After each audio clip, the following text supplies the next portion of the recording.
शेनगाव तालुक्यामध्ये वटकळी या खेड्यामधून आलेला आहे।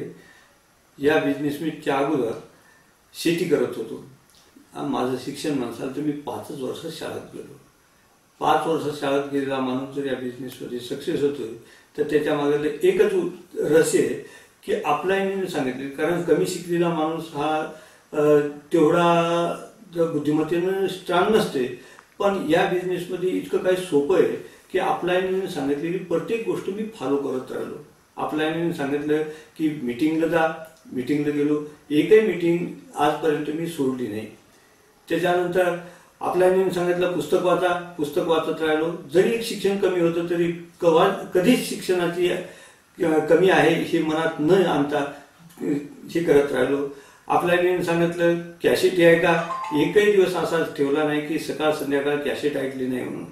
अपलाईनने सांगितलं प्रोडक्ट रिटेलिंगवर भर द्या, प्रोडक्ट रिटेलिंग केली, स्वतः प्रोडक्ट यूज केले, प्रोडक्टचा रिझल्ट असा काय वाटला की स्वतःला पण प्रोडक्टचे रिझल्ट घेतले। मी याच्या अगोदर एक वेळ दुखण्यात पडलो होतो, कमरमध्ये गॅप आलता, पण या प्रोडक्टच्या माध्यमातून आमचे अपलाईन हुंबाड सर याने एक वेळ दवाखान्यात नेलं। दवाखान्यात नेल्याच्यानंतर तिथले प्रोडक्ट घेऊ लागलो। कितीही प्रोडक्ट घेतले तरी, पेन किलर घेतले तरी रिझल्ट येईन। नंतर मॅडमनं सांगितलं की या बिझनेसच्या माध्यमातून आपल्याकडे असलेला जे ओमेगा 3 हे प्रोडक्ट घ्या। हे प्रोडक्ट घेतल्याच्यानंतर असा काही जादूचा प्रयोग झाल्यासारखा झाला की तिन्ही डॉक्टरनं, वाशिममधल्या तिन्ही डॉक्टरनं सांगितलं होतं की ऑपरेशन शिवाय तुम्हाला पर्याय नाही। तरी ही प्रोडक्ट घेतल्याच्यानंतर मी 15 दिवसाच्या नंतर ओके झालो। म्हणजे इतके जादूचे प्रयोग असल्यासारखे प्रोडक्ट असल्याच्यानं आमचा प्रोडक्टवर, अपलाईनवर आणि या बिझनेसवर इतका काही ठाम विश्वास झाला की मी तर नेहमी सांगत असतो की या प्रोडक्ट बाबतीत की आईच्या दुधाच्या नंतर प्रांजळ मनाने यूज करण्यासारखे असतील तर हे प्रोडक्ट, कारण या प्रोडक्टचे इतके काही रिझल्ट येतं की जबरदस्त रिझल्ट आहे। आणि त्याच्यात आम्हाला जी अपलाईन मिळाली ती इतकी काय ग्रेट आहे की एक ज्ञानेश्वर महाराजांना रेडा बोलवला हे तर काय मी पाहिलं नाही, पण माझ्यासारखा साधा माणूस या बिझनेसमधून बोलू शकतो हे या अपलाईनच्या माध्यमातून सिद्ध झालं।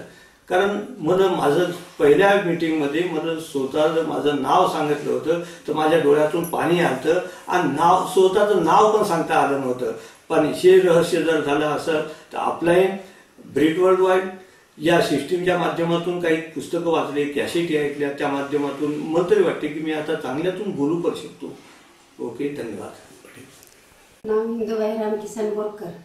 शेती करत होतो, शेती करत करत बिझनेस केला। आम्हाला टाली साहेबांनी शेतात बोरकर साहेबांनी नेत होते, मी पाणी देत होती। टाली साहेब 12-1 वाजता शेतात आणून घालत होते।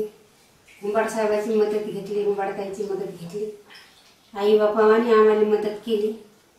हे बिझनेस आम्ही शोधला, लेकरा बाळाले बिझनेस शेती न करण्यासाठी हे बिझनेस शोधला। आम्ही बिझनेस केला, अपलाईनीची मदत घेतली, अपलाईनी सांगितलं ते करत राहिलो।